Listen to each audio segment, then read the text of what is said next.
Hello, my name is Rodena Kafal, and I'm the Vice President Investor Relations of PyroGenesis Canada and member of the Board of Directors. Instructions on how to ask questions and the voting procedure will appear on your screens. As with any new technology, unexpected glitches may occur, but our service providers for this platform at Lumi are very experienced at running this type of meeting and will help us out. Registered shareholders and duly appointed proxy holders may address the meeting when there's a call to discuss a motion. Should you like to address the chair on any motion, please type in your question or comment in the message section. If there is any discussion or question, the question will be read out loud. We will conduct the votes on the matters before us by a poll. On a poll, every shareholder entitled to vote on the matter has one vote in respect of each share entitled to be voted on the matter and held by that shareholder. The poll will be open for all resolutions at the same time. This will allow you to choose to vote on each resolution immediately or wait until conclusion of discussion on each resolution prior to casting your vote. Thank you very much, Rodena. This meeting will now come to order. This is the 12th annual meeting of shareholders of PyroGenesis Canada, Inc., and it is being conducted virtually. My name is Peter Pascali. I am the CEO of PyroGenesis Canada and Chair of the Board of Directors, and I will act as the chair of this meeting today. I'd like to take a moment to introduce the other current board members who are present. And as I name them, I'd ask them to stand up and wave vigorously in preparation for the day when we do meet in person. First, Robert Radin. Second, Andrew Abdallah. Third, Dr. Jha. Fourth, Rodena Kafal.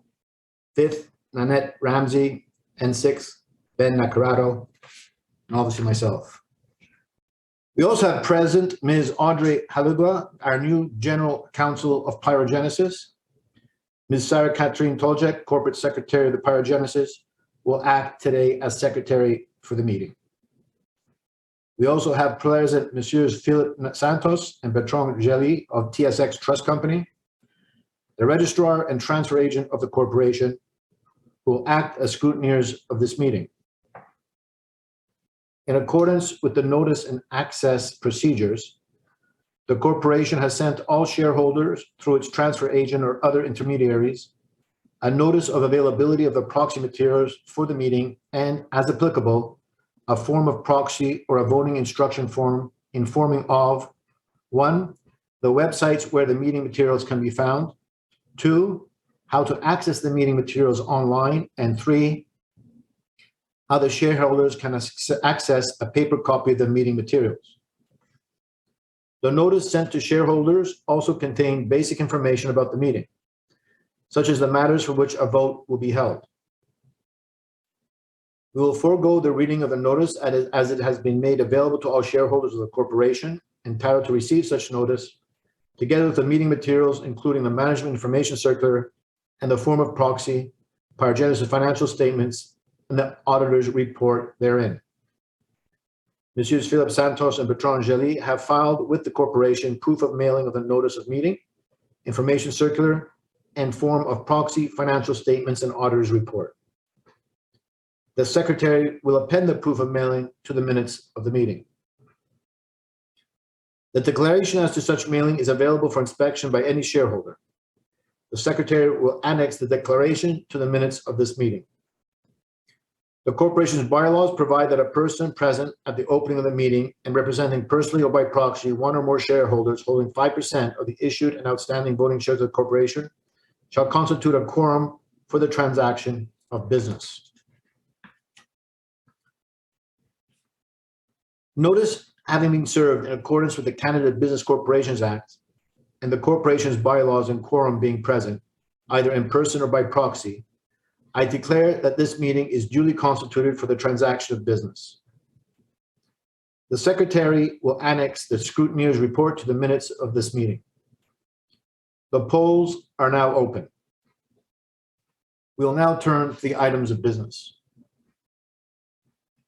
Presentation of consolidated annual financial statements and auditor's report.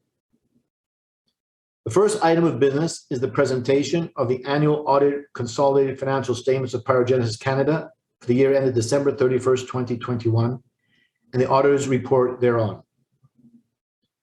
The financial statements, as well as the related management discussion and analysis, are available under PyroGenesis profile on SEDAR.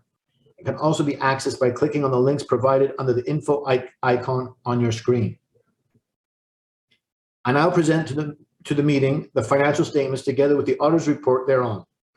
I ask the secretary to keep a copy of these statements with the minutes of this meeting.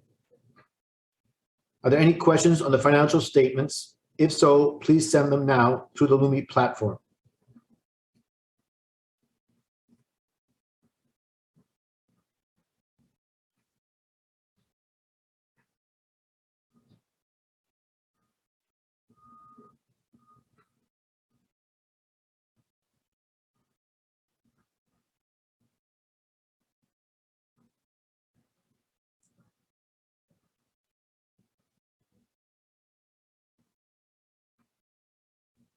Have any questions being posted on the Lumi platform, Rodina? No, Peter. Okay. The next item of business is the election of the corporation's directors. The articles of incorporation of the corporation provide that the corporation shall have not less than 3 and not more than 15 directors. It is proposed by management and the directors that 7 directors be elected to the board of directors for the ensuing year. The following slate of 7 nominees as directors is put forward: Peter Pascali, Robert Radin, Andrew Abdallah, Dr. Ja, Rodina Kafal, Annette Ramsey, Ben Nacarado. Are there any more nominations? If so, please send them now through the Lumi platform.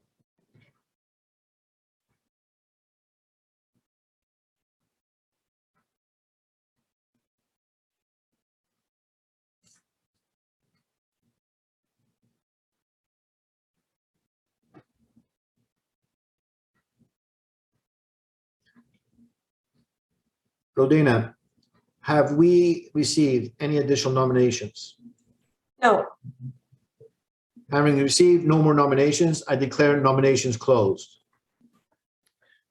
Be it resolved that the 7 persons nominated be elected as directors of the corporation to hold office for the ensuing year or until their successors are duly elected or appointed in accordance with the articles of incorporation and bylaws of the corporation.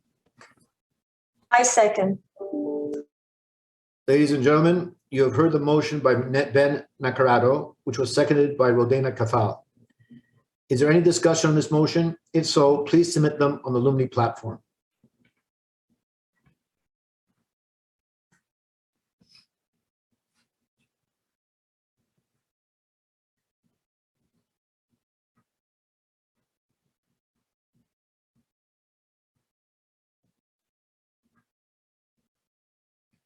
Rodina, have we received any discussions on the platform with respect to these nominations?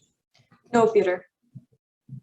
As there is no further discussion, I now call for a vote on the motion before the meeting. If you have already voted using the proxy form or voting instructions form sent to all shareholders, or if you have already voted at the opening of the polls earlier, there is no further action is required on your part. If you're a registered shareholder or a duly appointed proxy holder and have not voted by proxy or have not voted at the opening of the polls earlier, please record your vote now. This instruction applies for all matters to be voted upon at this meeting.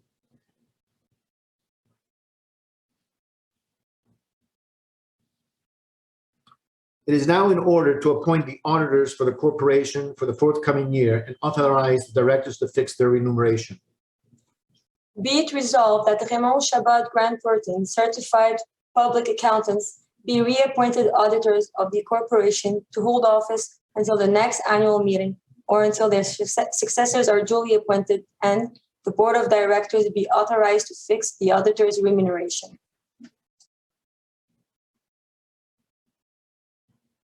Do I have a second?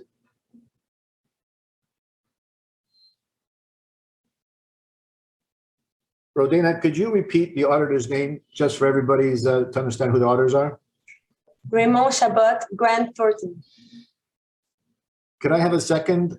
I second that Okay, nomination. So you've heard a motion by Rodena Kafal, seconded by Bob Radin. Is there any discussion on the motion? If so, please send your comments or questions through the Lumi platform.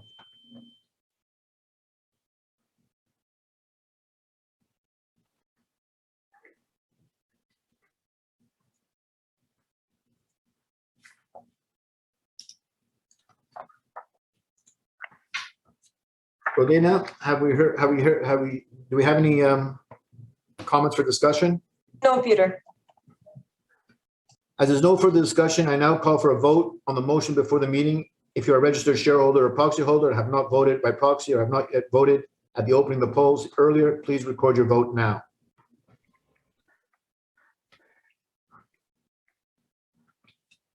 The next item of business is to be considered is an authorization to be given by the shareholders for the corporation to change its name from PyroGenesis Canada Inc. to PyroGenesis Inc. or to any other name that the board of directors may deem appropriate. As specified in the information circular, notwithstanding the passing of the name change resolution, the board of directors may determine not to implement it without requiring any further action from shareholders. Be it resolved as a special resolution of shareholders that PyroGenesis Canada Inc. is authorized to file articles of amendment pursuant to the Canada Business Corporations Act to change its name from PyroGenesis Canada Inc. to PyroGenesis Inc. or such other name that the board deems appropriate. Notwithstanding the approval of the special resolution by the shareholders of the corporation, the directors of the corporation, without further notice to or approval of the shareholders of the corporation, may determine in their sole discretion not to proceed with the name change, or may and are authorized and empowered to revoke the special resolution at any time prior to the issuance of a certificate of amendment giving effect to the name change. And any director or officer of the corporation be and is hereby authorized and directed to execute and deliver or cause to be delivered articles of amendment for the name change pursuant to the Canada Business Corporations Act, and to do and perform all such acts and things, sign such documents, and take all such other steps as, in the opinion of such director or officer, may be considered necessary or desirable to carry out the purpose and intent of this resolution. I second. You've heard a motion by Nanette Ramsey, which was seconded by Ben Nacarado.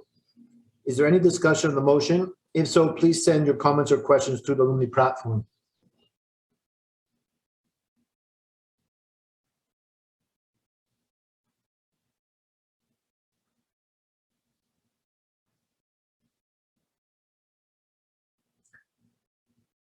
Rodena, has there been posted any discussion question on the platform? No, Peter, there's none. Okay. As there's no further discussion, I now call for a vote on the motion before the meeting. If you're a registered shareholder or proxy holder and have not voted by proxy or have not voted at the opening of the polls earlier, please record your vote now.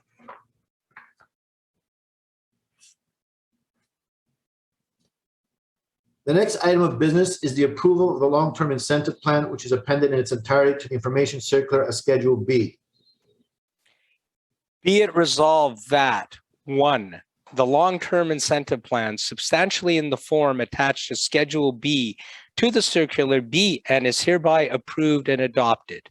2, the corporation has the ability to continue granting awards under the long-term incentive plan until June 21, 2025, which is the date that is 3 years from the date of this annual and special shareholders meeting, at which shareholders' approval is being sought.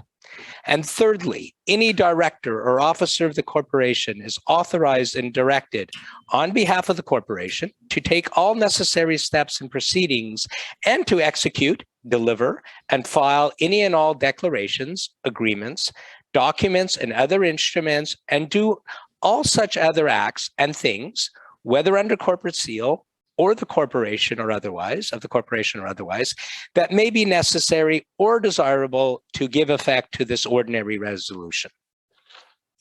I second. You have heard the motion by Andrew Abdullah and seconded by Rodena Kafal. Is there any discussion on this motion? Please send any questions to the Lumi platform.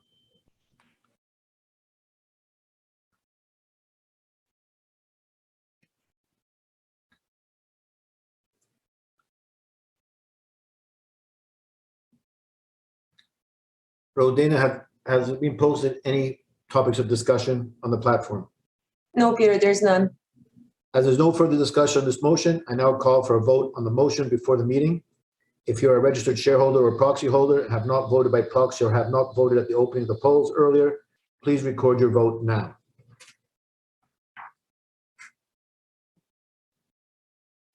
Is there any further business to bring before this meeting? If so, please inform us of any further business to be presented via the Lumi platform.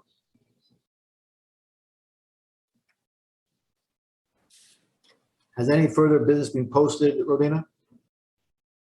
No, Peter. Since there's no further business to bring before this meeting, I will give you one last minute to cast your votes. So we'll wait a minute for anybody who wishes to cast their vote.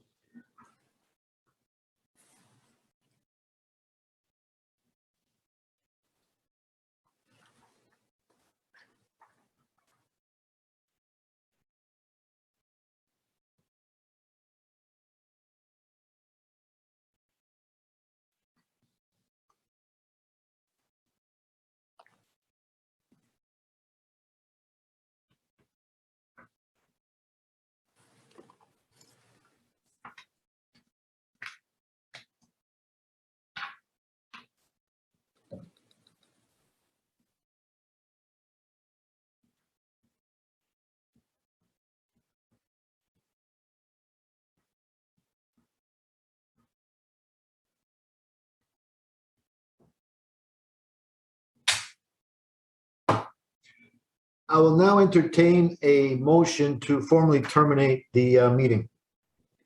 Be it resolved that the formal portion of the meeting is terminated. I second. You have heard the motion by Robert Radin and seconded by Rodina Kafal. The motion is carried. The meeting is now terminated and the polls are now closed. Ladies and gentlemen, I will now present the an overview of the affairs of the corporation, the exciting part, I think, of the day. Let me just check something here. Okay. So thank you for attending and providing me now with this opportunity once again to present PyroGenesis, a high-tech stock that has admittedly been under the radar for quite some time, but is now, as you will see, breaking out in all of its business lines. I'm the CEO and majority shareholder. I used to be an investment banker back in the day doing M&A activity for the Fortune 1000 in New York City. But I've been here at the helm of PyroGenesis Canada Inc. since its inception. I think now it's over 20 years, and guiding it to where it is today. But first, here's our forward-looking statement, and I invite you to read this at your leisure. We'll be posting this presentation on our website. If you haven't heard of us or are new to the story, it's totally understandable. As I said, we've been under the radar. Despite the fact that we have been a slow and steady success story, we have been somewhat stealth in our approach. We only recently listed on NASDAQ less than a year ago and on the TSX a couple of months before that, after having uplisted from the venture exchange where we went public back in 2011. We're a small cap growth stock within the industrial technology sector, but as you will see in a moment, and as you can well appreciate, we're extremely different from others in our classification. Unlike a lot of small caps, PyroGenesis has been around for quite some time, more than 25 years actually. During this time, we've been experimenting and testing and perfecting, and we have behind the scenes constantly been innovating and growing our technology reach, which, might I add, with very large, demanding billion-dollar clientele.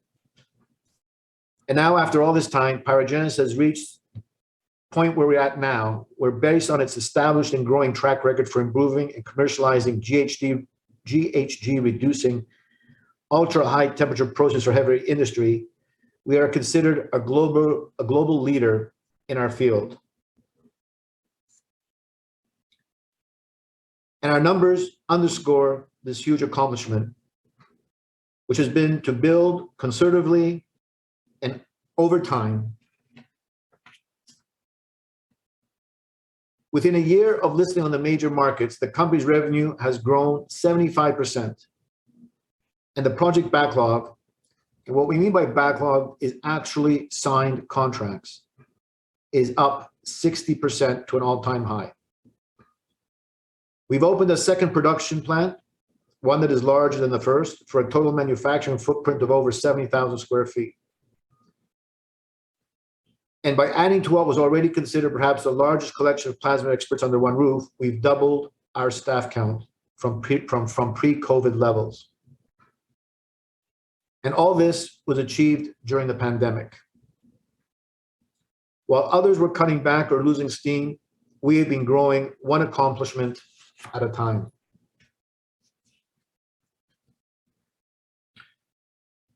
So I suggest that PyroGenesis is not just a growth story. Right now, it's a breakout story. It's a breakout story of a company that's been quietly and strategically building innovation for the future. A strategy that has been backed, then verified, and now de-risked by multi-billion-dollar companies and organizations worldwide.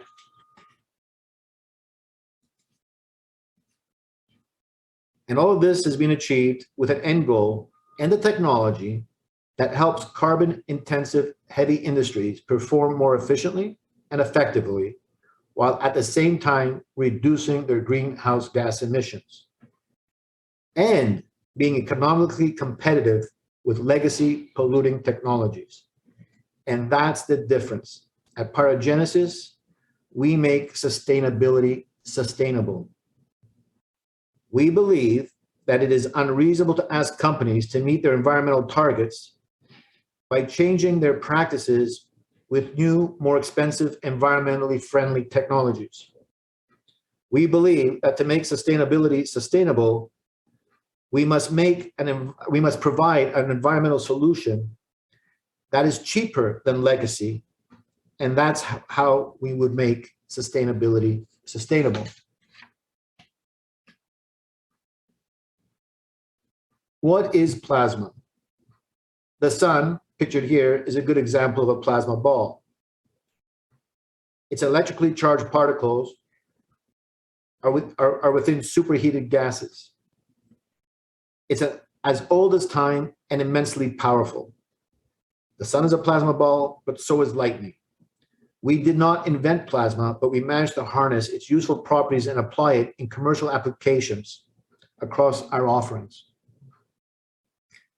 Plasma has been used in industry since the 1950s, such as in cutting tools. But by assembling one of the most prominent teams of plasma experts in the world over the course of a few decades, PyroGenesis has taken industrial plasma to unimagined new heights, introducing new uses that are helping change the world for the better, making it an environmentally friendly world, and what's more, we've been making money doing it.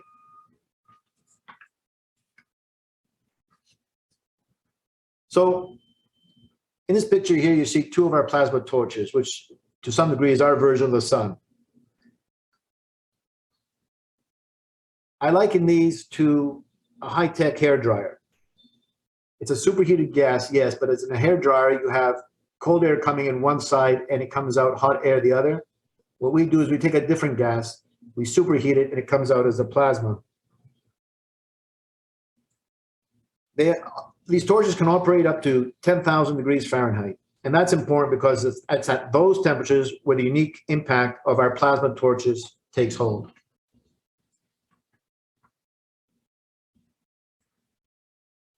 Just like the sun, our plasma affects whatever it comes in contact with, in different ways, of course, but depending on how it's developed and deployed.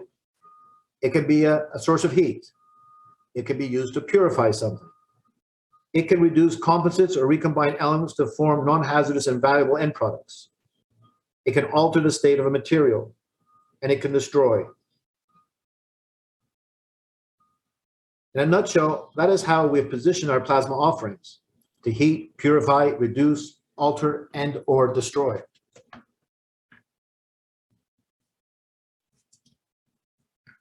These potential use of plasma result in 5 of our main commercial applications, resulting from many years of development. In terms of heating, we are impacting the steel making and iron ore industries by replacing oil burning furnaces with clean plasma torches, effectively eliminating the greenhouse gases emitted by these diesel burners. Next, we have systems to extract and purify biogas and coke oven gas. In the former, we repurpose the gas to pipeline-ready fuel. In the latter, we convert the gas to a high-value commodity, hydrogen. Third, we help aluminum producers increase their output with a technology that breaks down waste streams to recover valuable metal at the source, without producing a hazardous byproduct of legacy systems. Fourth, we are the inventor of the de facto standard for creating the highest quality metal powders from solid metal for use in 3D printing, additive manufacturing. Of note is that GE uses our legacy technology. A legacy technology that we have significantly improved upon by increasing production rates to unheard of levels, decreased capex, and by narrowing the particle size distribution to reduce waste, all of which has reduced the cost per kilogram to unimaginable low levels. And last but not least, our seaboard hazardous waste destruction systems are deployed on 2 U.S. Navy aircraft carriers and are formally specified into all future carrier builds, including 2 more currently underway, for a total of 4 systems ordered by the U.S. Navy from us. Arguably one of the most discerning clients in the world. In addition, our land-based waste systems are in use to destroy medical waste in Asia, with others, which we recently announced, to destroy PFAS, the PFAS waste stream, the hazardous forever chemical gaining significant attention worldwide. As unrelated as these 5 business lines may seem, they have a key unifying aspect. They all leverage off our plasma expertise. And there is no use of fossil fuels. And as such, no CO2 or greenhouse gas emissions. They burn clean. Plasma is electric and plasma torches burn clean. With carbon reduction efforts increasing at both industry and government levels, PyroGenesis is ideally positioned to take advantage of these opportunities. Our solutions are becoming the technology of choice when dealing with the many pressing environmental, engineering, and energy problems facing heavy industry. As many of you know, I can talk all day about what's going on in the company, but for now, I will focus on only 2 of our 5 business units, but they do represent what is happening across most of our business lines. First, steelmaking and iron ore. I'll introduce you to how we're improving a key process within the steelmaking process, while at the same time reducing their greenhouse gas footprint. And again, in the aluminum industry, where you'll see how our reach within the aluminum industry is growing very quickly, and how we're building upon recent successes as we're able to cross-sell plasma solutions while we are what we call inside the fence. So with respect to the steelmaking and iron ore business unit, you may or may not be aware of the fact that steelmaking is one of the most polluting industries in the world, responsible for anywhere between 7 and 12% of all global greenhouse gas emissions. When combined with the iron industry, they together account for almost 1/4 of all industrial emissions. As a result, they are under intense pressure to reduce their emissions, not only from environmentalists, but also from investors, their boards, as well as financial institutions who are tying in lending facilities to their being able to reduce their greenhouse gas emissions. And on top of all that, there are huge financial penalties resulting from government carbon taxes. The industry has made some efforts towards decarbonization. You see downstream electric arc furnaces being used and hydrogen-based steelmaking, and even midstream, you're hearing about battery-powered trucks for transportation. But those are at the midstream and downstream parts of the steelmaking process. Upstream, where the iron ore is actually mined and made into small pellets ready for transportation and for eventual use in the steel mills, the emission situation is bleak. And one of the worst upstream perpetrators is the process known as pelletization. That's where the lower quality ore is blended and baked and turned into marble-sized pellets for transportation.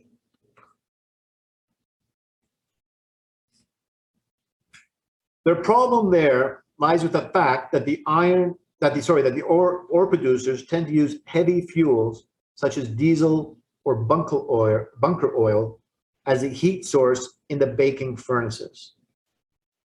These heavy metals, although very cheap, are extremely low quality.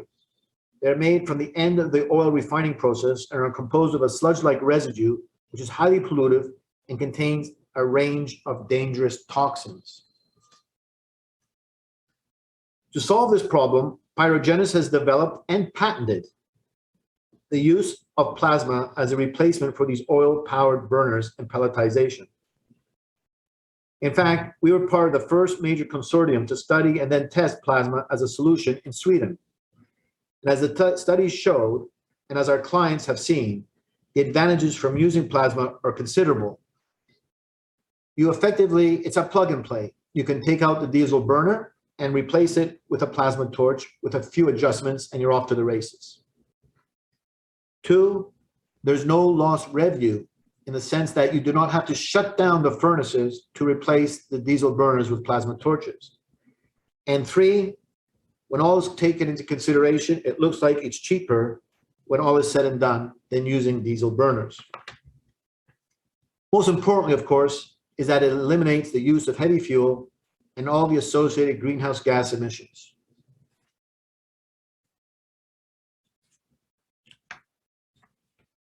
The business unit has developed from literally nothing to a potentially massive revenue source for PyroGenesis. We have progressed from 2019, where we were included as part of that international consortium in Sweden, testing plasma and pelletization for the first time, to now having 3 of the biggest global mining companies negotiate with us to potentially replace the heavy fuel burners across all their furnaces in all of their plants. We fast forward to today, where 2 of these 3 companies have completed their business cases, done extensive computer modeling and simulations with us, and have submitted their orders for first stage plasma installs. The 3rd company continues to work with us and is evaluating a variety of different uses for our plasma as a package now. Keep in mind, these are not just 3 of the biggest mining or steel making companies in the world.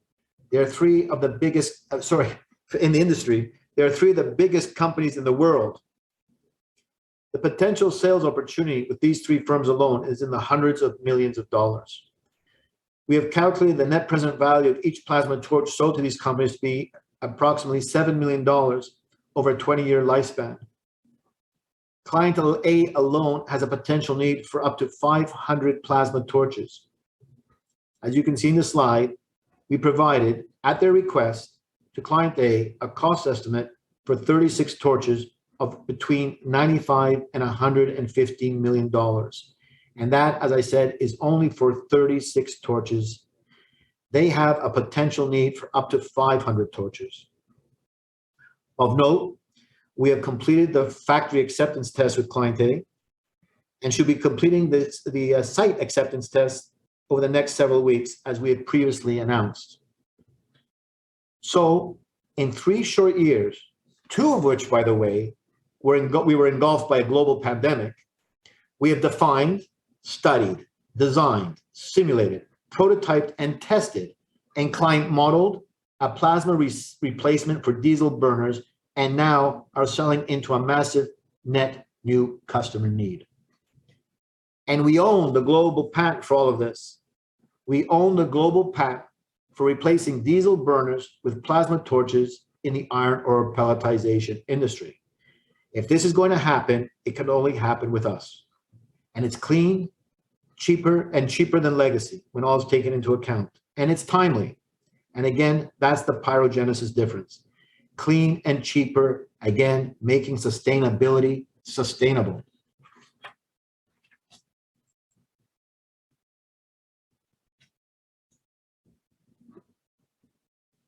The second business line I'd like to discuss with you today is the aluminum business unit. I just described our steel and iron ore offering. Let's turn to aluminum. It's an industry that has long been one of our success stories, and it continues to not just bear fruit, but to provide us with significant opportunities to cross-sell plasma opportunities inside the fence. With surging demand, driven by the need for more lightweight electric cars and electronics, among other things, rising energy and material prices, and ongoing fossil fuel concerns, aluminum producers are under extreme pressure to improve their yield of high-quality product while also lowering their harmful emissions. This is not an easy task, obviously, but one that makes PyroGenesis's plasma-based solutions have incredible value and impact. We have a number of different solutions for the aluminum industry, but the one that I'll focus on and actually kicked it all off is our expertise in the recovery of valuable metal from aluminum waste known as dross. Dross is a residual byproduct of smelting. It's formed when air comes into contact with molten aluminum, and it acts like a sponge. It sucks up all the valuable metal. And the operators don't like that, so they skim it off and put it aside. As a waste product full of contaminants, dross was historically removed and thrown away, but over time, various methods were developed to mechanically separate the aluminum that was still embedded in the dross for reuse. But the process was burdensome. It wasn't very efficient, and there were some remaining toxic residues that became embedded in the final toxic salt cake, which still had to be either landfilled or stored. The legacy process used what's called a rotary salt furnace and is multi-stepped. It's conducted off-site primarily because there's a risk of salt contaminants to other areas of the plant. However, as a result of using salt, you ended up with a hazardous salt cake that had to be landfilled. It had to be landfilled in a hazardous landfill. From this slide, you can see there are various other disadvantages. There's transportation to and from the aluminum plant. There's heating and cooling down, and all this basically to achieve a 75% recovery rate. There's actually a better way, and PyroGenesis created it. We developed a method that was salt-free. It recovers not 78%, but up to 98% of the aluminum in dross. 20% higher than that of the rotary salt furnace method. It's also done at 50% lower operating costs. And as you would expect from PyroGenesis, with a lower carbon footprint. It's done on site right there in the factory while the dross is still hot. So the metal can be processed and recovered and put back into the stream without ever leaving the plant. And I guess I said this is all done without the use of salt. So there's no toxic salt cakes left over at the end to be landfilled. It allows us to put our dross-site system basically anywhere in the plant without the fear of salt contaminating other areas.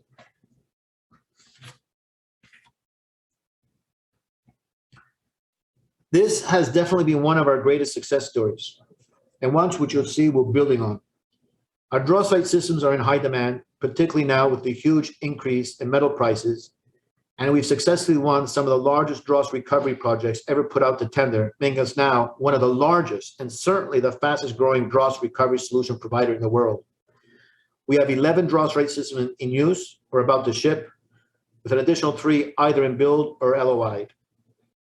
We continue to increase both the efficiency and the price of our systems, and we are pitching, as we speak, several large contracts at this very moment. From the major primary aluminum producers to secondary aluminum producers who have remelt recycled aluminum, and to various manufacturers, including global automotive firms that have aluminum cast houses with their production system, they all create dross and all have a need to maximize their output while reducing their emissions and carbon footprint. They all basically have a need for PyroGenesis dross-rite system. I mentioned a few moments ago, the opportunities within the aluminum sector are growing as a result of us being inside the fence. And here's what I'm talking about. Excuse me. Because our dross-rite technology is installed on site, in other words, inside the aluminum plants, versus a legacy approach, which had to be off site because they use salt. We're in the factory all the time. We're talking to the engineers, and we see firsthand some of the other challenges our aluminum customers are facing. This has allowed us to come forward with new ideas and to successfully cross-sell new products to these same customers. These opportunities are both upstream from the dross recovery process and downstream, which is after the dross recovery process. We have already formed partnerships and joint ventures to capture these opportunities and have proposed major solutions through both closed and open bids. We have already press released a joint venture to build and operate entire factories to convert the leftover residues from dross processing into high-value chemical products, such as ammonium sulfate, that will be sold to the marketplace. Our plan is to roll out these factories around the world. So this on-site advantage, which we call the golden ticket, all resulted from the original on-site dross-right technology, and the results are so far are a testament both to the trust our clients have in us, but also to our technological and sales capabilities. Before turning to the revenue diversification comments, I'd just like to point out to you and those who have been following us for some time that the iron ore pelletization and the dross-right offering, both those offerings, were very exciting 18 months ago and are now even more compelling as you see the price of gas increase and aluminum increase. Iron ore pelletization, when we replace the gas burners with our plasma torches, reduces the dependency on diesel, which is the price is going through the roof. Likewise, aluminum is increasing in value, and our dross-right offering has even more economic advantages given it's able to recover the aluminum from a waste stream. So whereas there was a very exciting 18 months ago, right now it's going gangbusters. So that was just 2 of our 5 business lines. And despite talking about the popularity and growth of these 2 offerings, I want to make it clear that our sales are also spread out, and our revenue has never been more diversified. So on this particular screen, you'll see a quick sampling of our contract mix from the last 14 months or so, the ones in 2021. And you can see just how diverse our revenue streams really are. I'd like to specifically point out the contract we received to destroy what's known as PFAS, or the per and polyfluoroalkyl substances, that toxic forever chemicals resulting from various manufacturing techniques that have a tendency to leach into things like public water systems, farmers' fields, lakes, and streams. And it's been getting a lot of attention. The US EPA has defined PFAS as an emerging event requiring immediate attention. And there are dozens, if not hundreds, of jurisdictions across North America that have indicated a need to deal with PFAS. So this big win opens up a vast potential market, and we are pursuing this on all fronts.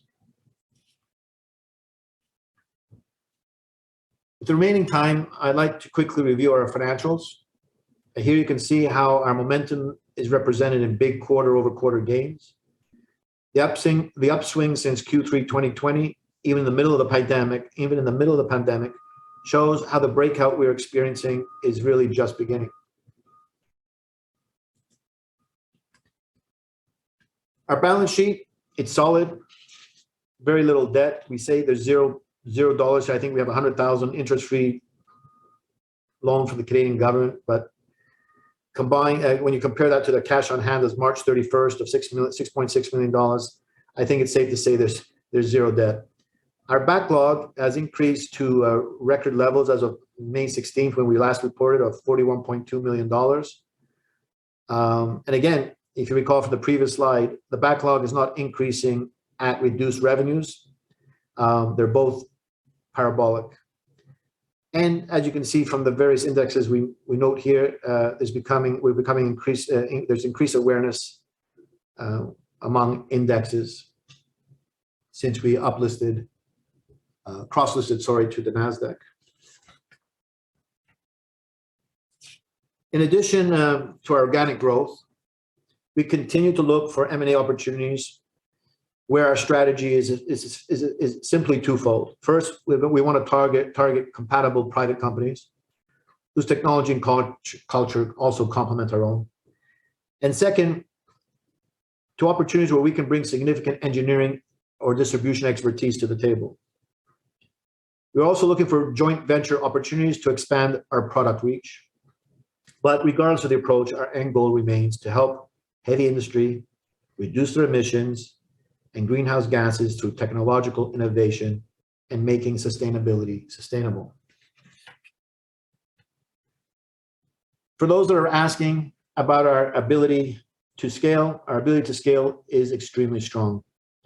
We have the balance sheet, the revenue growth, the staff count, the partnerships, and the production and testing space to easily scale to whatever reasonable size contracts come through the door. In advance of what we expect to be very large orders from the steel making and iron ore industries alone, we recently added another large factory space. Both these plants are multi-use and already in production for various clients. And separately, and probably most importantly, we've developed a significant supplier base that we can leverage off their facilities, for example, in the iron ore pelletization industry. I'd like to talk briefly about the impact of some recent economic events. The elephant in the room, probably every one of these presentations at every AGM this year, must be the impact of recent economic events. With respect to the economy, it obviously has slowed down due to inflation impacting marketplaces. In parallel, global stock markets have fallen into bear territory, and governments adjust their monetary policies to raise interest rates and conduct quantitative tightening in an effort to counter inflationary pressures. Consumers are definitely bearing the brunt of the economic impact, but industry is not immune. Specifically, with rising fuel, energy, and commodity prices due to a combination of demand, macroeconomic, and logistical factors, many industries are facing headwinds of various degrees. Whether these are somewhat temporary choke points that will be alleviated through these monetary efforts rather than longer-term recession indicators is still to be determined. But the company believes it's to some degree benefits from the increase in diesel prices and metal prices, because our two main business lines that I described today speak to alleviating that pain with end users. So we expect that our products are going to be in more demand than in the past. With respect to materials, the company continues to benefit from our strength in strategic sourcing.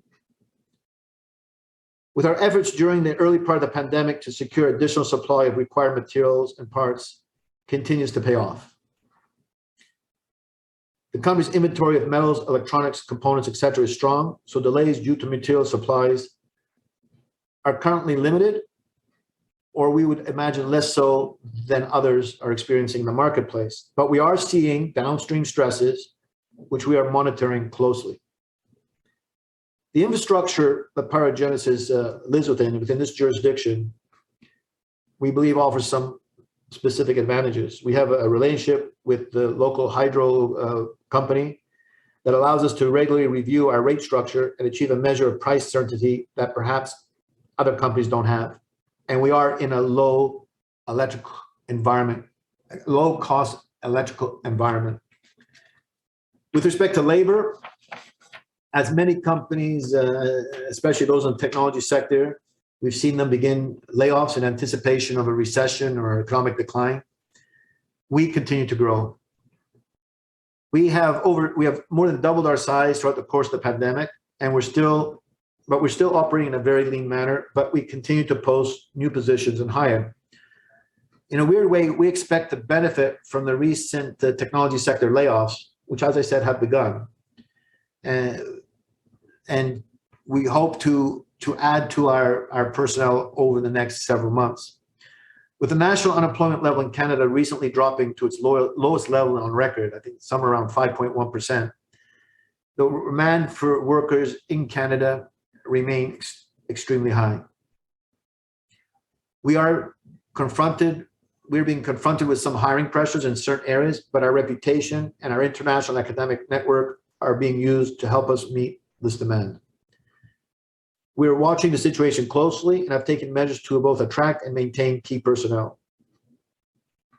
And you will notice that these efforts will impact administrative costs, option awards, cash flow, and other costs, but we fully expect to be able to pass those costs along eventually to our end users, who, as I said, have a better economic, our offerings play a strong economic effect in their business. Impact on customers. The rising costs will continue to put pressure on our clients and potential clients as output and yield improvements and energy consumption reduction efforts motivate further and perhaps faster changes to their businesses. This is, generally speaking, a huge positive for us. We're also fortunate to serve very large industries, such as aluminum and steel making, that are both historically very profitable and rarely in need of external financing. As a result, general interest rate increases will not have the same effect on their CapEx spending that it would on the spending of much smaller entities who we would not normally engage with anyways. Further, these industries have the benefit of major government support in the form of infrastructure, loans, grants, and rebates as they seek to switch to lower carbon technology. Traditionally, in times of economic slowdown, governments will increase these supports using these large industries as stimulus and job creation standard bearers. Finally, as has been seen in the last couple of years, companies in these industries have numerous ways to raise capital outside of the formal banking structure, with some already issuing corporate bonds to aid in their multi-billion-dollar carbon reduction plans. All these factors lead us to suggest that our position during this global economic period relative to our customers' financial state is well positioned.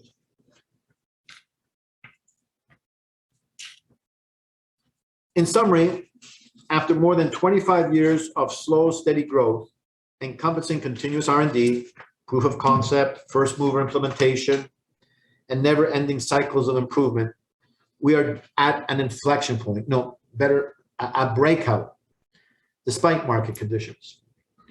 Because we have 5 markets moving simultaneously from initial commercialization acceptance by a small number of very large clients into larger scale, multi-client, industry-wide adoption, well, let's just say the doubling of our employee count and our factory space is a testament to the momentum we're experiencing. And it's important to note that the growth curve opportunity is not just with these stated markets. We also have a series of additional markets or opportunities that are blossoming, some sooner than later. Those include our co-ventures involving nanosilicon battery powders, aluminum dross residue refinement, and recovery and preservation of aluminum spent pot lining, which is yet another waste material generated in the primary aluminum smelting process, for which we are developing a novel solution. And by the way, is another example of the scale of support we continue to receive as we are in partnership with Alumina Alouette, the largest primary aluminum smelter in America, which is majority owned by Rio Tinto.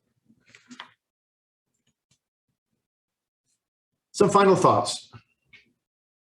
Our technologies have, since the beginning, been vetted and supported by some of the biggest government, private, and public entities in the world. We continue, as always, to grow our patent portfolio, thereby securing our position of exclusivity. This focus on research for commercialization also helps in attracting some of the finest industry personnel available. And that blend of commercialization with scientific rigor creates catalyst opportunities across so many different spectrums and business lines. The rest of 2022 is lining up in an exciting way for us, and your board hopes that you will join us for the ride for this year and the years beyond.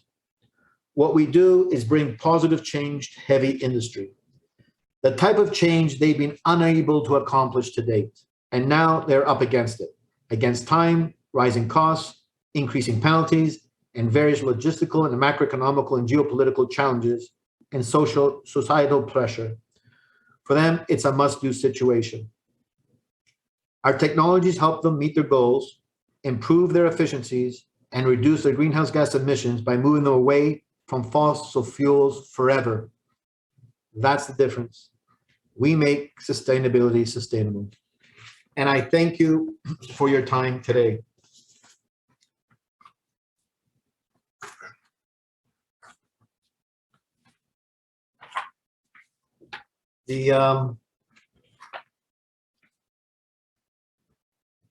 That concludes the presentation, the overview of the company.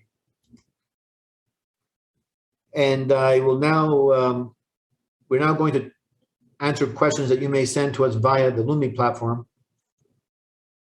We'll leave you a minute to type and send your questions to us, but I'd like to thank you all for attending.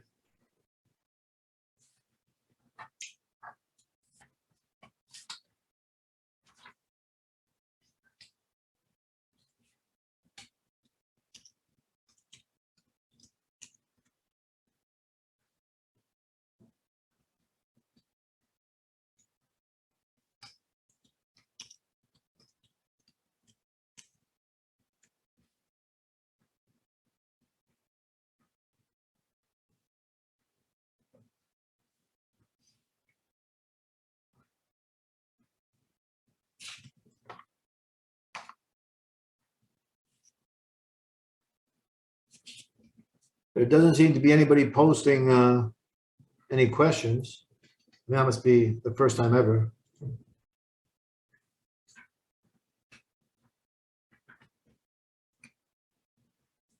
The questions are for shareholders only. Feel free to use the Lumi platform.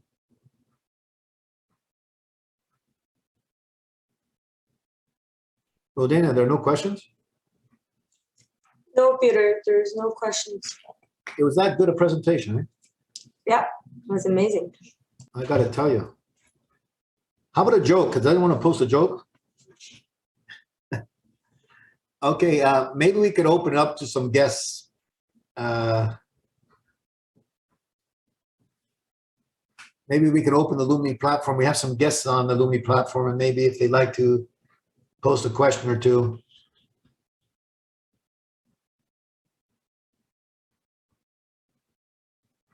We just opened the platform to guests. I think a lot of shareholders may have registered as guests.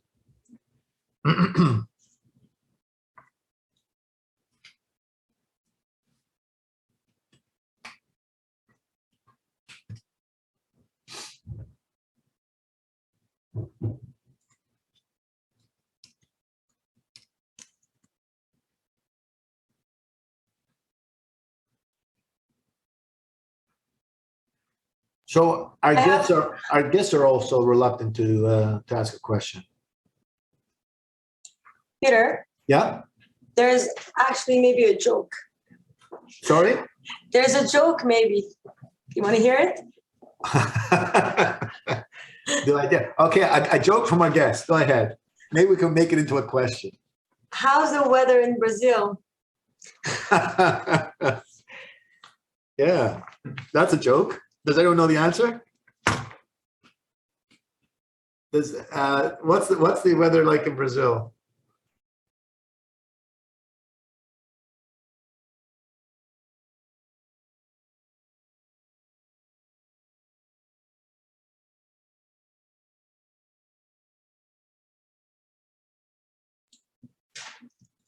So Peter? Brazil, it's clear and 26 degrees. Okay, I'm receiving a couple of questions. There we go, the icebreaker. All right. So first one. Do you expect the city of Toronto to stop sending garbage trucks out of country and use plasma to manage their waste? We don't really target large municipalities. And the reason is it takes a long time to get a municipality to make a decision, and usually there's a lot of vested interests, and it just takes too long. So what we do is we target what I like to call boardroom waste. But that's waste in the boardroom, but waste that the decision is made in a boardroom. for whatever reason. Maybe they don't want their garbage to go out beyond their fence. Or like iron ore pelletization, it's made in a boardroom. It's made by the company. I got to be careful because I almost said the company's name, but it's made by the company. It doesn't involve public hearings and long-term debate. So we don't really know what Toronto's going to do with their garbage. Any updates on tolling? Yeah, tolling is still something that we want to do. It's something where there's a recurring revenue, of course. Those conversations are continuing, but there's nothing to add at this point. Okay, another one. I believe in the 2021 annual financial outlook, it was stated 3D printing certifications were expected for around end of Q2. Is this still the approximate timeline? Correct me if I'm wrong, Rodina, but did we give an update on 3D printing? No, I'm No. not sure we did. No, we did not Okay. give an update on 3D. So I think, so what I'll say is everything is on schedule for what we said before, but we will be updating you on 3D printing through a press release update like we've done in the past for various business segments. We'll be doing one shortly. And we're bringing all up to date. Everything is good. I'm very excited about 3D printing. But I'll wait for that press release to just have a general update for everybody to have the same information at the same time. Okay, next. Can PyroGenesis do anything with the oil business? With the oil, what? Oil business.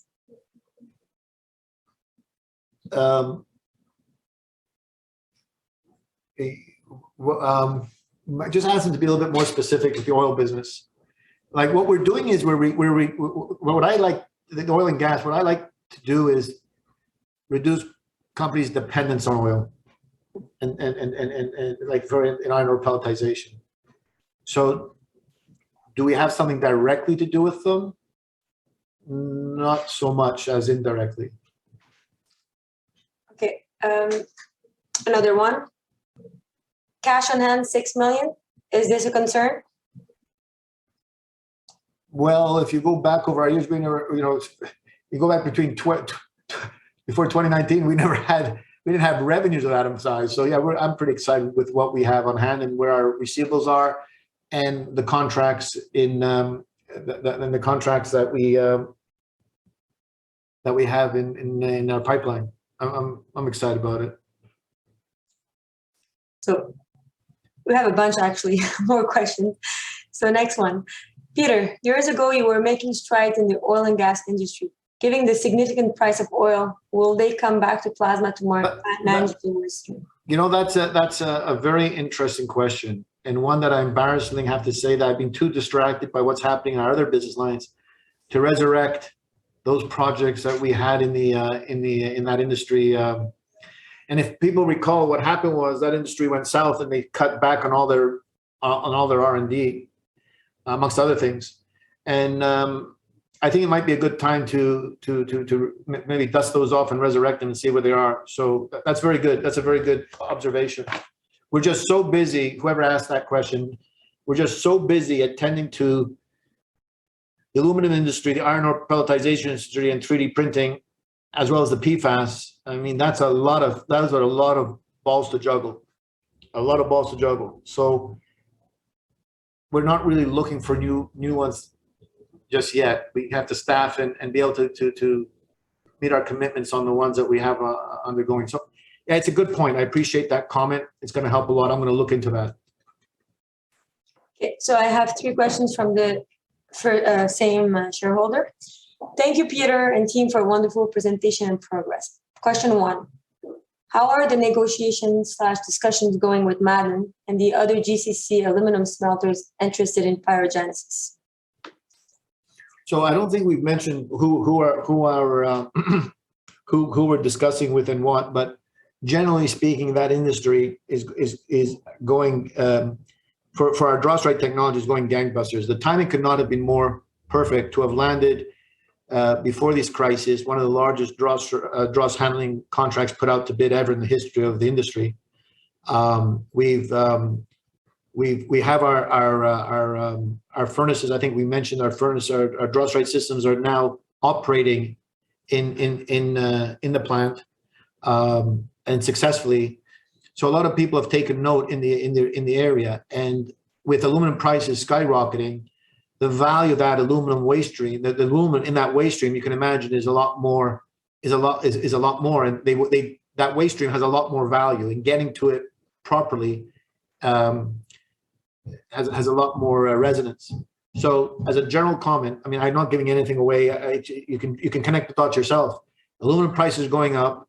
Dross right system has been won by one of the largest bids ever put out there. The systems are running well, so they're proven out, and that news is going through that part of the world like wildfire. But it takes time. They're still big companies. They still, take note. They are making decisions, but big companies make decisions, very slowly, very slowly. The iron pelletization industry has been moving lightning fast, and people don't realize that it is moving lightning fast. We did all we did in the iron pelletization industry. I don't think people realize we did it mostly during COVID, right? And so that's going lightning fast. But large companies don't usually move lightning fast. But to make a long story short, dross right has a position in the industry. As we said, we're one of the fastest growing dross handling companies in the world, and our success has been noted, and people are acting on it.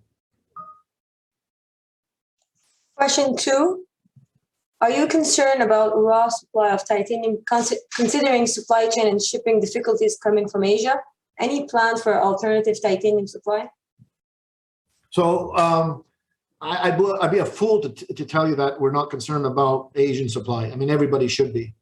I think Revlon just filed for bankruptcy last Wednesday, citing supply chain issues. I think it was with Asia. I mean, I'd be a fool to say that we're not concerned. But we also have alternate supplies for titanium, and are locking those up as well. What's nice is that our costs in the overall structure, our client structure, is a small part. So let's say our costs increase by like 20-30%. It's a small part of the overall cost that the client will of the overall cost to the client of the project. But when you're reducing your dependency on diesel at the same time, it more than offsets the cost. I believe that any increase in cost we may see that we pass on will be significantly less than the benefits received by the client, either by reducing their dependency on diesel or increasing the value they get from their aluminum in the dross waste stream. Question 3 from the same shareholder. Any updates on powder qualifications, and separately, are commercial batches to the same clients? So the first part, with respect to the first part, I'll defer to my previous answer where we say we're going to give an update on the powder, the 3D printing pyro additive. Shortly, and we'll cover those. And the second part of the question was about the batches. Yeah, if it's going to the same client.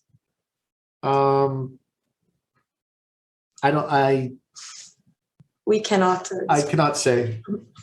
Okay, next. Yeah. We're shipping some of them to the same client. Yes. Hi, Peter. Years ago, in a TED Talk, a PyroGenesis employee spoke about your ability to process municipal waste in the future, but the problem was cost per ton to process it versus cost to landfill it. Fast forward 6 years or so from that point, how does the cost per ton to process that waste compare now to landfill cost? Do you have current numbers? What would it take to make it viable to process waste with plasma? That's a good question, but it depends where you're going to put the system. I mean, if you're going to put the system in Canada, we have so much land. It's much cheaper than if it happens to be on an island where land is extremely expensive. But we don't pursue those again. The reason we don't pursue those right now is the long time to conclude a contract when you're dealing with government entities, be it a city or a country or a municipality. And right now we're focusing on low hanging fruit, what I described as decisions that are made in boardrooms. We find that to be a lot more effective and use of our assets and time. Next question. The recent $1 billion in funding announced by the U.S. government for PFAS, are these funds something Pyro can directly submit proposal to, or do municipalities submit proposal and then Pyro can be considered in the bid? We're looking into that, and we believe we can bid we can bid on many of the government sponsored support programs. Either us or the end user, our client, may very well be able to. Next question. Would Pyro Green Gas look to build, own, operate plants rather than equipment sales? Are there any of these developments project in the pipeline currently? Can you repeat that slowly, Rodin? I didn't quite hear you. Yeah. Would Pyro Green Gas look to build, own, operate plants rather than equipment sales? Are there any of these developments project in the pipeline currently? So we haven't press released any changes. Pyro Green Gas is just an equipment supplier at this stage. Next questions. Has there been much interest from other industries that use fossil fuel, such as cement and glass? Yes, there are other industries that have a keen interest in looking at replacing their diesel burners with plasma torches. Next question. Is it possible to translate white papers in German? You are listed in Frankfurt. This would make sense. I got to keep this politically correct. Can I just add something? It is possible.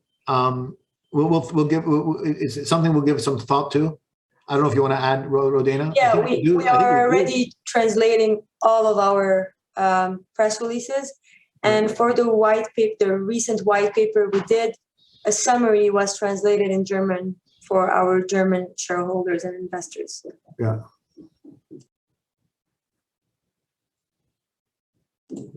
Next question. I have no idea about the competition Pyro is facing in printing powders. Can you provide anything on that? Thanks, Peter. Right now,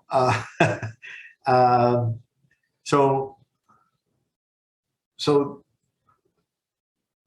it's I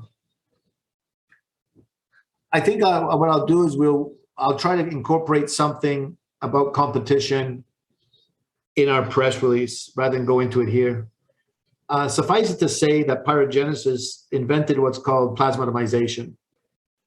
If you want some history on how we got into it, it's very simply we were working on a project to make lightweight armor for NATO, and we needed titanium, small spherical titanium powders, and we couldn't get them. If we did, they were too expensive. So we came up with a system to do R&D, basically print some powders, and it had some resonance in other industries. This was slightly before 3D printing.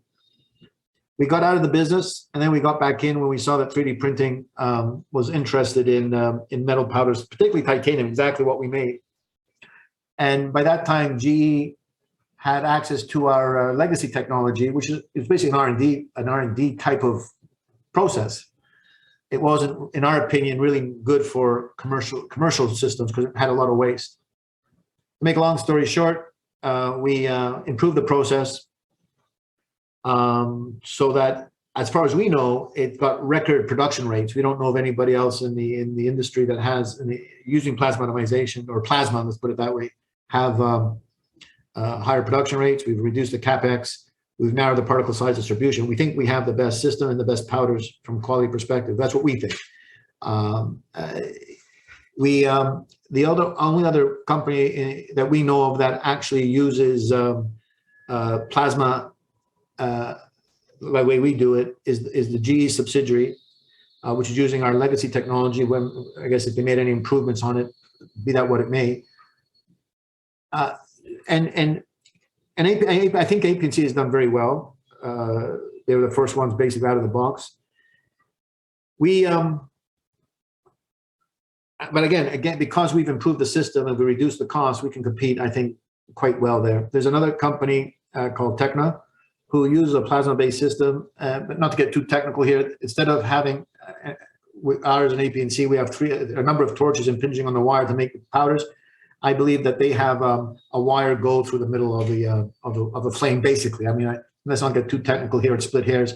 But those are the three basic technologies out there that we know of that are in our space. But my opinion is simply that if all three of us were catering to the world, there's not enough powder. There's not enough powder out there to cater to the demand. And I'm just not talking about titanium. I'm talking about the whole sandbox.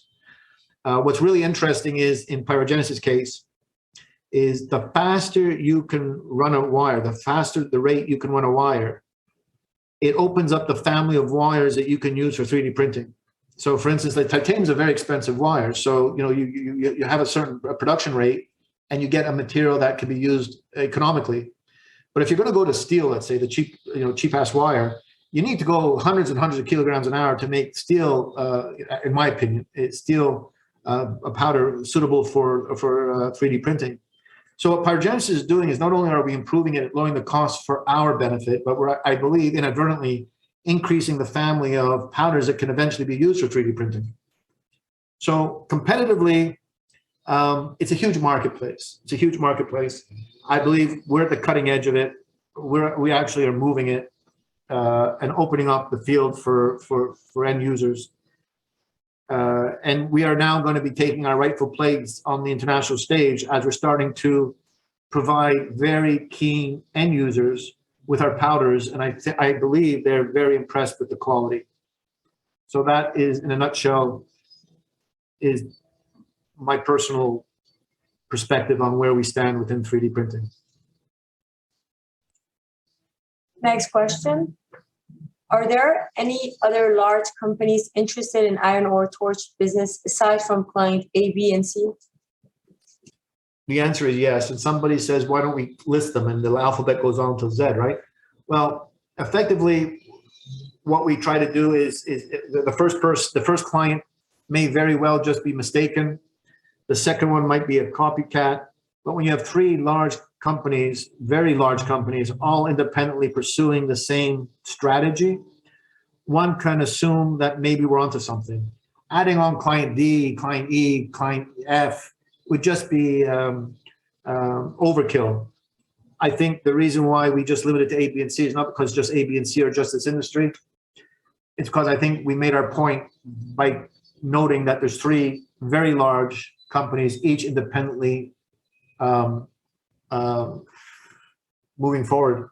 And if you noted in my presentation, I think I said that client C was actually looking at bundling the plasma solution within a larger program. And that's also extremely significant. So I think that answered the question. Yeah, next questions. Are discussions still happening with the tunneling company on the torch outside the scope of drilling? Thanks. No, they're not. And I think that's a very interesting question because I like to take it to another level. Once we realized that that the agreement we had to move forward in tunneling was based on a certain torch in a certain area, we realized it does not make sense. So we jointly agreed to not pursue it any further. It wasn't, and this speaks to something like HPQ, which is another client of ours. And people ask me, you know, does it make sense? Does it make sense? Does it make sense? You have to understand that we don't have the time or the assets to waste on on contracts that, in our opinion, will not materialize into something much bigger. These contracts, these relationships only have value to us, not for the contract itself, that whatever we're making today, tomorrow on it, it's for this future potential if it's successful. And once we realize there's no chance of that, we don't need that contract. We don't want that contract. Yeah, so the answer to your question is no, we're not doing anything else with that tunneling company with plasma torches or anything else, actually. But what the takeaway is, it also speaks to everything else we're doing. We're not going to waste our time doing something that we don't think makes sense or has the potential for future, significant future revenues if it's successful. We're not a job shop. Next question. Will company share buybacks be considered again for this year? Thank you. Well, I think we already have a program out there where we can buy shares back. So we have it's one of the tools in our toolbox. I think it expires in the fall. Or maybe I think January. Excuse me. I think it expires in January of 2023. So we still have availability. Next question. Do you continue to forecast significant / parabolic revenue growth this fiscal year with only 4 million so far in 2022? What should we look out for in the second half? So I won't speak to that, and I'll tell you why. It's very difficult for companies to determine, particularly in this environment, how they're going to be able to % complete their revenues. For those that are unfamiliar with how we do it, it's mandated that we have to report our revenues and expenses based on the % complete of the project, as opposed to cash coming in and cash going out. What does that mean? % complete sometimes goes up to the next level when you actually take the equipment out of your plant and ship it. So conceivably, we could be finished with a gazillion systems, and they're sitting on our dock waiting for a ship to pick them up, and we cannot get a ship because of the short supply of ships, and so it has to wait a couple more weeks. We're not able to % complete that. Now, if we project out, we may know that those systems are ready for shipment and tell you guys, look, we expect revenues to be X, but we might get it wrong because we can't ship it, and therefore we cannot bump up into that % complete. So I'm a little hesitant to give some visibility to that. What I will say is that, again, we're working on our backlog. We're working with very strong end users. I described them in the iron ore pelletizations in the aluminum business. These are people who typically are profitable. They don't rely on funding. They're not as impacted as other industries may be on interest increases, and they have a long-term view of things. So we don't expect any failures on that end either.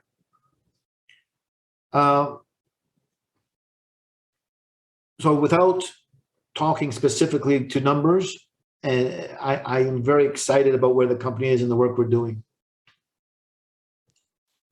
Next question. Exciting to see powder orders increasing from sample sizes to 100 kilogram. Are you pleased with progress? And could you tease us with how orders could increase from this point? Are there a few customers in the field or many? Oh, yeah. Yeah, tease you. Look, I'm extremely excited. It takes a lot of balls for a small company like us to tell everybody, hold on, we got to make it better first. And we did that.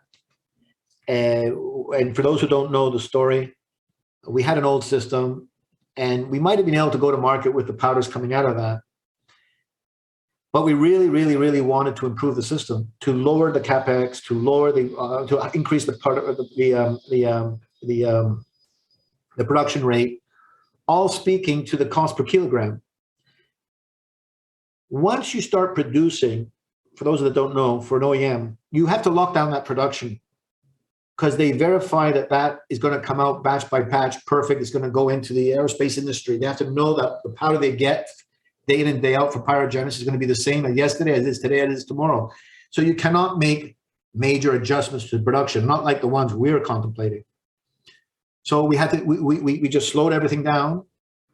We slowed everything down so we could come out with what we call the next generation, the next gen production line, which we have. And when end users come and have a look at our production line or what we envisioned, I remember years ago, they were ecstatic. That's why they stayed with us. And now they're getting, so now they're getting the powder. Everything that we have done, all the pressure from shareholders, from the end users who wanted the powder yesterday, it's all come, it's all been for this moment. And we are extremely excited about the quality of the powders. We're doing backflips over the quality of the powders, and we're sending them out with pride, and we're getting really good reactions. So I think the question was, Rodena, to tease them. I'm not going to tease you. We're extremely excited. Everything that we delayed for has proven out to be an excellent strategy. And that speaks again to something that we talk about here. We're building a dynasty. You know, what a dynasty means that we have to do the things that we do, we have to stay here and live with forever, for 10, 15, 20 years. We're not just here for the base hit, get in, get the press release, get the bonus, and go to another company. That's not what we do here, okay? We build our offerings so they make sense, they're cheaper, they're economical, they're better. And sometimes that takes a little time and a little patience. As much as we'd love to come out with a press release and say we're producing using our old technology, it made absolutely no long-term sense. And at the end of the day, when you keep on telling a big company, wait, and you turn around and you give them something that they've never seen before, you build a lot of confidence. You build a lot of confidence. So I'm extremely excited where we are. I'm extremely excited in the strategy we took. It's paying off, sorry. Next question. Peter, is there a good chance we have a large torch order to announce within the next 6 months, the way negotiations are going? I don't know, and I'll tell you, but I'll give you some indication as to out of the three. I mean, anyone can leapfrog the other one, but right now, based on our press releases, Client A has accepted the first acceptance test, and we're going for the second acceptance test. Client A, there's three processes we seem to be able to identify. There's usually a computer simulation, then there's a first torch order, and then we expect to be multiple orders after that. Client A has always seemed to be ahead of the curve. I mean, ahead of the game. During the computer simulation, they're actually negotiating with us the first torch order. It's a very large contract. For one torch order, it's not a 3-page contract. It's extensive, extremely extensive contract. They were negotiating that during the computer simulation. We've completed the first acceptance test. Before we completed the first acceptance test, they asked us for a cost estimate for 36 torches. They're ahead of the curve again. They've actually identified the furnace. They're actually putting assets and thinking towards, I believe, replacing 36 of their diesel burners in one particular furnace. I mean, 36 is a very exact number. It's not 35, it's not 40, it's not an estimate. It's 36. They've identified something. So again, they're ahead of the curve. We are supposed to go into a second acceptance test now, according to our press releases. We should do, so the first acceptance test was the factory acceptance test at our site. The guys came here, checked it off. Now it has to be shipped and reconstituted and installed in their actual situation. And that's called the second acceptance test. Then they have to go through some sort of a period of time under which they'll feel comfortable. I don't want to say yes or no between 6 months or not. They're always, as I said, ahead of the curve, and the cost of diesel is increasing significantly. So what would you do if your costs of diesel were increasing significantly and you had a plasma torch that could reduce your dependency on diesel, at the same time get off all the pressure off of greenhouse gas reduction pressures? You might move a little faster than you might under normal times because there's so many benefits right now. But I can't speak for them. Next question. The hundreds of torch quotes related to aluminum. Is there any interest in starting trials to begin the sales process? Can you say that again? The hundreds of torch quotes related to aluminum. Is there any interest in starting trials to begin the sales process? Well, I think they must. I don't know. I think they're referring to iron ore pelletization.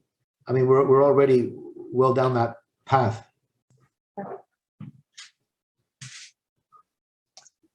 I will go to the next question. Yeah, maybe they could restate it. Yeah. Why do you feel PyroGenesis will succeed in the pelletization industry where others have failed, such as Alter Energy? Thanks. So why does PyroGenesis think will succeed in the pelletization industry where others have failed, such as Alter Energy? Because that's what we do. We succeed where others have failed. That's what we've done over and over again. Nobody could put a waste destruction system on a U.S. Navy vessel, that an aircraft carrier that they've been trying to do for years. We came along, we did it. You know, it works. What can I say? Dross right. We do it. Nobody did salt-free dross handling. Nobody, you know, people didn't. People did not believe that we could do it, and we did it. I mean, this happens time and time again. So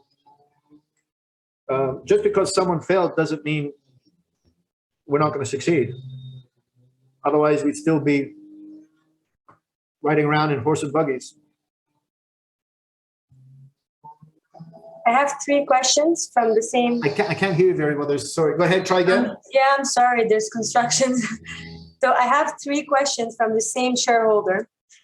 First, can you please share insight regarding Mellon Trust share liquidation, in brackets, liquidation plan structure, and emphasis on advanced timeline? Rodina, please. Sorry about that, ladies and gentlemen. I just need to hear the question again. Sorry. No problem.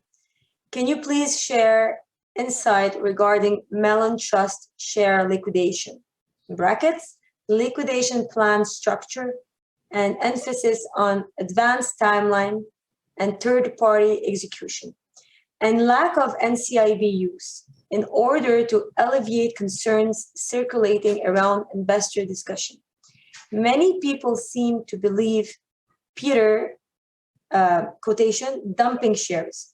Please clarify this is not the case and why for those skeptical. So there's all sorts of tax planning and things that are taking place, but you know, if you look at the percentage of shares I own and the percentage of shares that are being liquidated by Mellon, that's far from dumping.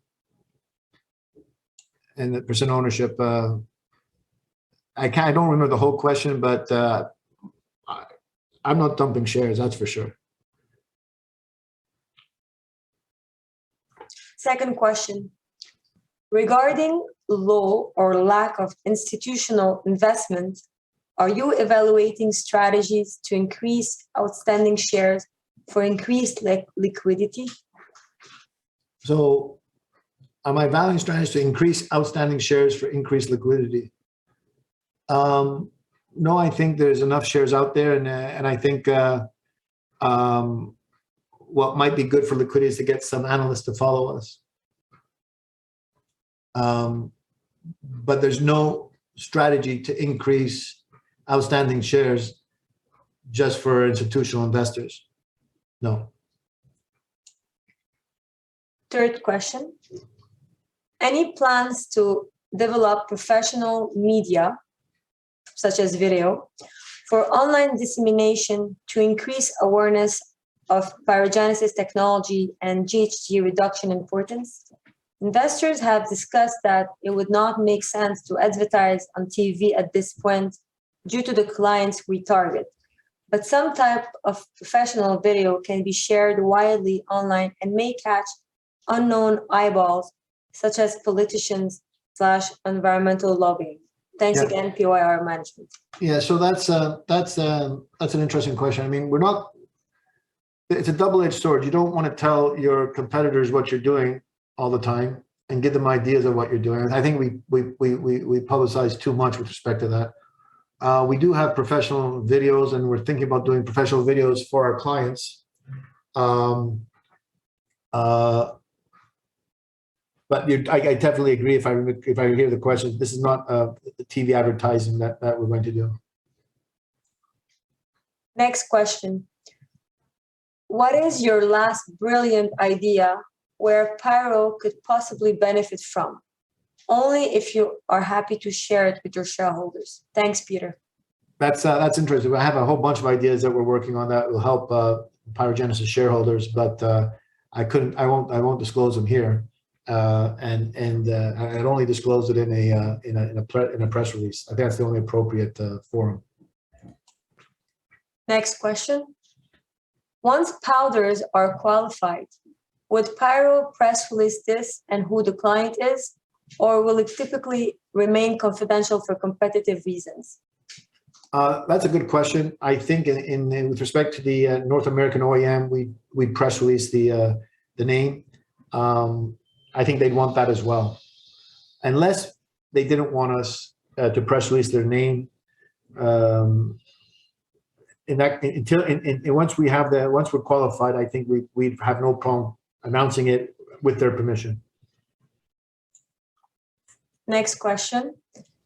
Can you put any numbers to cost saving for replacing diesel burners with plasma torches in iron ore? So we have made some internal assumptions, but we don't make that public. We don't have all the costs that the end user incurs. And there's some costs that you can't quantify, like the environmental impact of having no GHG emissions and the costs associated with that. But you can make some assumptions. We can make some assumptions. I won't share that here. But if you dig around, you can come pretty close to I don't know, pretty close, but you can come to a number that's quite significant. The benefits are quite significant. Next, and not last. Some years ago, PyroGenesis was involved in portable military waste destruction. As the Russia-Ukraine war drags on, has NATO revisited this with PyroGenesis? Will this move forward anytime soon? Most of our initiatives with the U.S. military, particularly when they're in the early stages, are confidential. However, it wasn't a portable military waste destruction system. I think what you're referring to is a portable system that destroyed chemical warfare weapons. And the idea is if they came upon some chemical warfare weapons, they deploy our system and destroy our system once it was used. There has been nothing, how to put it this way, there's been no new interest in developing a new product relating to the Russian situation in Ukraine. Next question. Has the 9.2 million PFAS contract been signed and work has started? Or does this remain in negotiation at the current time?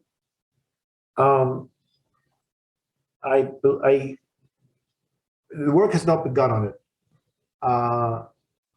and it's not really it should be signed shortly, but I have to check on that. There's been some scope, a better definition of scope within the contract, but that's all I can say. All for the benefit of the project, by the way.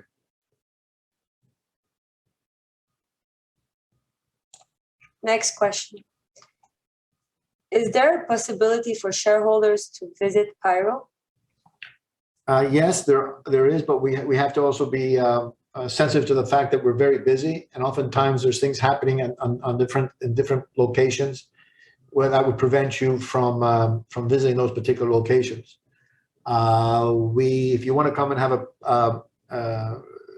press the fresh or have a coffee, we give you a presentation and see what's happening at one of the locations. That's definitely doable. Call us up. We may do there's been quite an interest in this. We may do a tour with a whole group of people if that's something that people would like to do. But my concern is, first of all, the time it takes from us. But second of all, the disappointment some may have if they come a long distance, they don't get to see the particular elements that they wanted to see.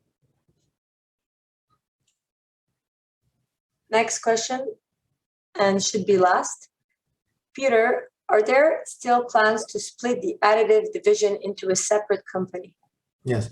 So this speaks to the answer is yes and yes and yes. And this speaks to my general belief that a company such as ours is better valued when it's split up into manageable pieces. For instance, an analyst that's looking at us now and understands 3D printing will give us full value for the 3D printing side, but not really any for the iron ore because he's not a specialist there.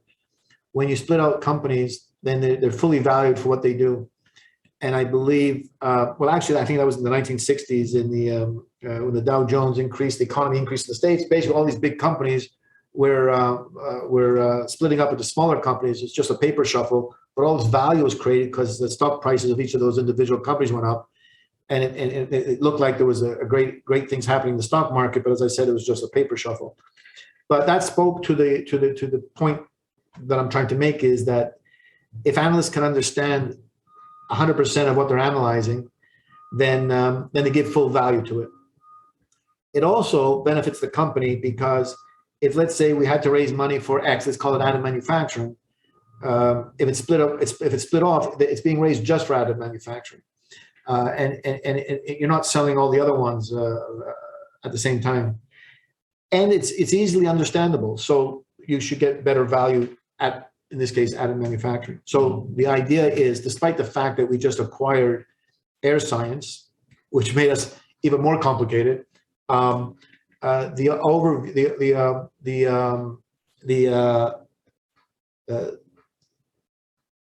belief is that spinning off companies is the best way to increase, well, not the best way, one of the ways that we could increase value for unlock value for PyroGenesis shareholders.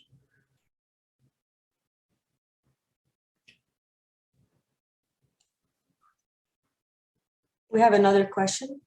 Okay, let's make this the last question. Okay. Are there also plans to split off some of the other divisions such as aluminum and Rosswood? We haven't announced plans to split off other divisions, but nothing is off the table. And as you can imagine, if my basic philosophy speaks to making things simpler to understand, and that's definitely one of the ways. You have to be careful not to spin off something and leave the parent company, leave what's behind. Let's call it the parent company, with a lack of some resources, be it engineering, back office, marketing. So it has to be done once the division is mature enough to be able to stand on its own with its own group of leadership and personnel. But we are very close in ticking all those essential elements in a number of our divisions.